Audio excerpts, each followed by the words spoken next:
and I just want this pain to go away because I want to go back to sleep.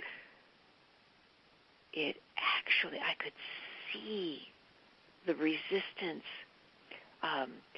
like waves along the nerves, and the upset tissues actually amplify the pain. So what I'm saying here is that pain doesn't any longer have to be your enemy. It can be your wake-up call. It can show you how to bring your attention out of the ever forward tumbling world of thought and bring it here into your direct experience, which is what we most deeply long for in our lives, to actually be here for life. The other thing I saw is that when I was there, when I was exploring, when I was investigating, my mind would quiet down. My tissues would soften. My whole body would soften because I was pulling my attention out of the conditioning of resistance. But probably the most important thing that this pain has taught me is that it has opened my heart again. You know, I spent so much of my life trying to get away from my pain, and rightfully so, because when I was growing up in deep abuse, I had to go away. It was too much to bear as a young child and then a young person. But whatever grace came into my life that taught me how to, first of all, see that I was resisting, and then begin to be able to pull my attention out of the resistance and actually begin to explore the pain, began to open my heart. And I saw something that was so radical. My pain was longing for my heart. It still amazes me how long it took me to grok that. You know, for years, if I had watched television and somebody rescued a horse from a bog of quicksand, a whole group of people rescue the horse, I wouldn't cry, but I would tear up and my throat would get tight. Or, it happened the other day. We've had a lot of snow here in Seattle, and there was a dog that evidently had lost capacity to use his hind legs, but they put the hind legs of the dog on a sled. Oh my God, this dog was having so much fun in the snow. And again, I tear up. But now I know what that means. It is life showing me that my pain, just like the dog's pain, was met with great heart by its owners. I hate to say owners because we don't own dogs, but you know what I mean. That my pain was longing for the same thing, and I had been so trained in the opposite. And so, for a long while, for a number of years when that would happen, when I was watching television or heard, somebody told a story and, God, this tearing up would happen, it was kind of like, oh, good God, Mary, get a grip.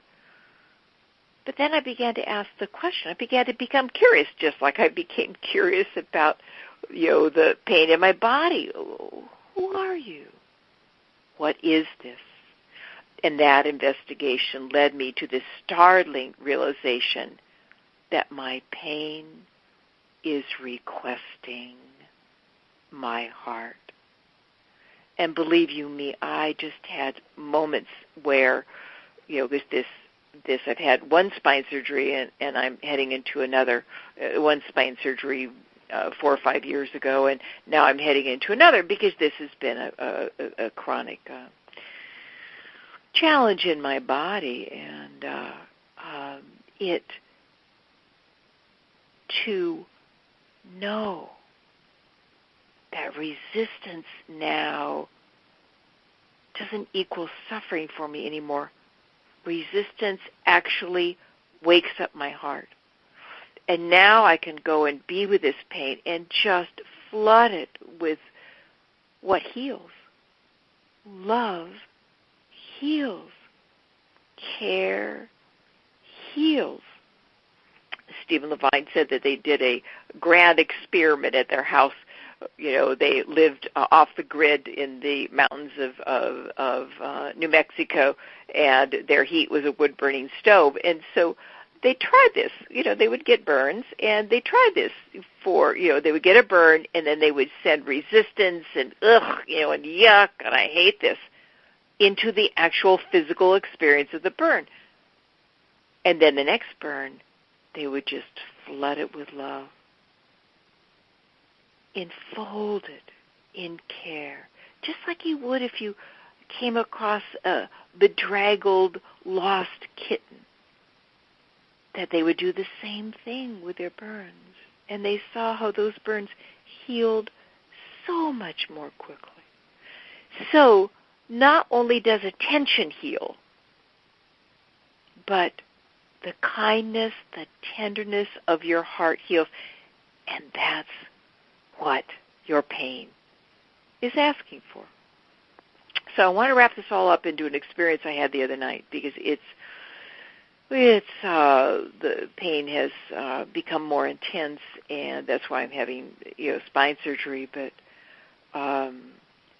so I've been, for the last year, woken up a lot in the middle of the night, and pretty much so I can move into a new position and then fall back to sleep. But that's happened less and less, and now the pain wakes me up, and nothing, changes it.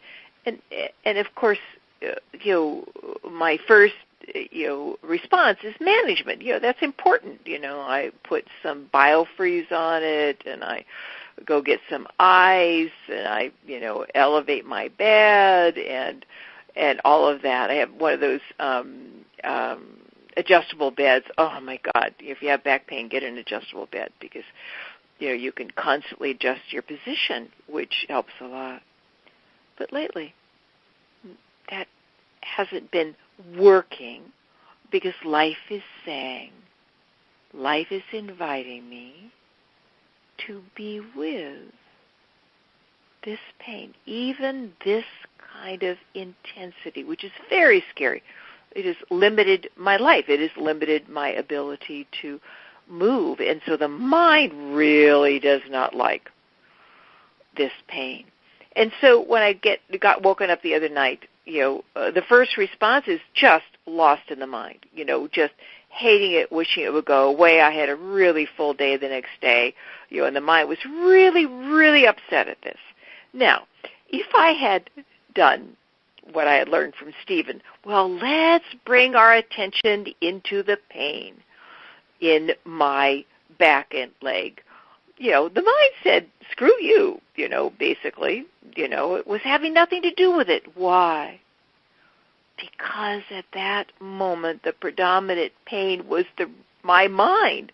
My mind was really upset and scared and frightened and overwhelmed.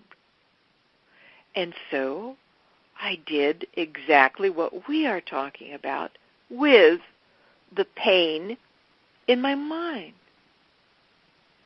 I began to soften around it. And I said to it, I see you're scared. Remember, our pain needs us. Just like we need somebody to listen to us when we are hurting, our pain, whether it's in our body or in our mind or in our emotions, needs us. And I said, I see you're scared. I see you just want this all to go away. I see you're so afraid of the future because stories were just spinning like a pinwheel, in my mind, because I was woken up out of a dead sleep with a lightning strike of pain. And boy, the mind doesn't like this. And as I was there with my scared mind, with absolutely no force, no judgment for how it was, no expectation that it be any different than what it is, no demand that it be any different. I just was there with it. And just like you and I when we're heard, it calmed down. Not completely, but it calmed down enough that I could finally notice that, oh my God, I was barely breathing. Because that's what happens, when your mind is really upset. We hold our breath and we tighten our body, amplifying our pains, whether they're in our minds or in our hearts or in our bodies.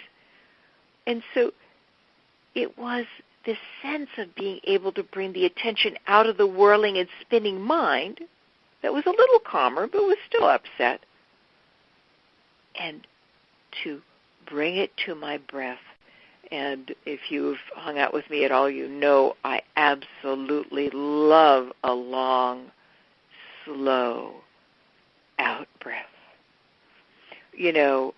We are told to breathe. When you're in distress, breathe. And most people consider that, taking in a big, deep in-breath. And you'll find it takes effort, and it creates resistance, and not very long. We maybe take one or two big breaths, and then we stop. But when you begin to get the deliciousness of your out-breath, of a long, slow out-breath, and couple it with the great sound of letting go, which you can either say out loud or say silently inside of yourself, this is one of the quickest ways to quiet down not only our minds, but our bodies too. And so after a number of ahs, I then invited my attention just to rest in my breath. I did this only for a minute or two. And of course it would bounce right back up because the storyteller, especially the storyteller when pain is around and it really doesn't like it, the storyteller will grab our attention over and over again. But I would say, yes, I know, I can see that you're upset. But remember, being present for what we're experiencing is where the good stuff is. And my mind, just like a child that had forgotten something, go, oh, yeah, that's right. And so I rested in my breath for a minute or two, and then I brought my attention to this pain that was in my low back but was radiating down my leg. And I began to explore it, because when you first come to pain that the mind doesn't like, it's very, challenging to keep your attention there. Well, how big is it now? And I began to become fascinated with it. That fascination brings spaciousness. And slowly and surely, my heart opened to the pain, just like it had opened to the upset in my mind. And there was a softness, there was a gentleness. It almost felt like I'm sure this was happening, the very tissues that were traumatized were relaxing, were being soothed by the attentiveness of my heart. Oh,